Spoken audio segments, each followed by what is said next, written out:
ஒருமுறை ஹிரண்யாக்ஷன் எனும் அரக்கன் மமதையின் உச்சத்தில் பூமி தேவியை அபகரித்து கடலுக்குள் பதுக்கி வைத்தான். பூமி இல்லையெனில் உயிரினங்கள் ஏது என அகிலம் அரண்டது. காக்கும் கடவுளான மகாவிஷ்ணுவை தஞ்சமடைந்தது. மகாவிஷ்ணு வலிமையான காட்டுப்பன்றி உருவத்தில் வராகமூர்த்தியாக அவதாரம் எடுத்தார். ஹிரண்யாக்ஷனோடு கடும் போர் புரிந்து கடலுக்கடியிலிருந்து பூமியை மீட்டெடுத்தார். வராகசுவாமி பூமி தேவியை ஆக்கிரமித்தார். அவ்வாறு வராகமூர்த்திக்கும் பூமி தேவிக்கும் ஒரு மகன் பிறக்கிறான். அவனே நரகாசுரன். இரு பெரும் சக்திகளுக்கு பிறந்ததால் அவன் மாபெரும் சக்தி கொண்டவனாக திகழ்ந்தான். பிரம்மனிடம் தன் தாயை தவிர வேறு எவர் கைகளிலும் மரணம் நேரக்கூடாது என்று வரம் பெற்றான். தாய் தன்னை ஒருபோதும் கொல்ல மாட்டாள் என்ற திமிரில் மக்களை, பெண்களை, தேவர்களையும் சிறைபிடித்து கொடுமை செய்தான். யுகங்கள் கடந்தது.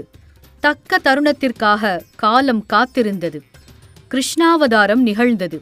பூமி தேவி சத்யபாமாவாக அவதரித்து கிருஷ்ணனின் மனைவியானாள். நரகாசுரனின் கொடுமைகள் தாழாது மக்கள் கிருஷ்ணரை நாட கிருஷ்ணர் நரகாசுரனை போருக்கு அழைத்தார். சத்யபாமாவை தன் தேரோட்டியாக அழைத்துச் சென்றார். தன்னால் நரகாசுரனை வீழ்த்த முடியாது என்பது கிருஷ்ணருக்கு தெரிந்ததே. அவனை வீழ்த்தும் வல்லமை கொண்டவள் ஒரே ஒருத்தி மட்டுமே. அது அவனின் தாயான பூமாதேவி. இப்பிறவியில் அவரது மனைவியான சத்யபாமா. நரகாசுரனின் அம்பு பட்டு மயங்கி விழுந்தது போல கிருஷ்ணர் நாடகமாட, இதனால் கோபம் கொண்ட சத்யபாமா நரகாசுரன் மீது அம்பெய்தினாள். அவள் எய்த அம்பு நரகாசுரனை கொன்றது. இறக்கும் தருவாயில் இவளே தன் தாய் என்றும் இவனே முற்பிறவியில் தன் மகன் என்றும் ஒருவரை ஒருவர் அறிந்து கொண்டனர். உயிர் பிரியும் தருவாயில் நரகாசுரன் கேட்டுக்கொண்ட வரம் இதுவே. இப்போது மக்கள் அவன் இறப்பை எவ்வளவு கொண்டாடுகிறார்களோ அதேபோல பூலோக மக்கள் ஒவ்வொருவரும் கொண்டாட வேண்டும் என்று வரம் கேட்டான்.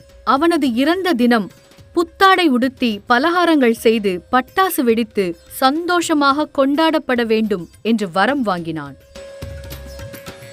இவ்வாறாக உருவானதே நமது தீபாவளி பண்டிகை.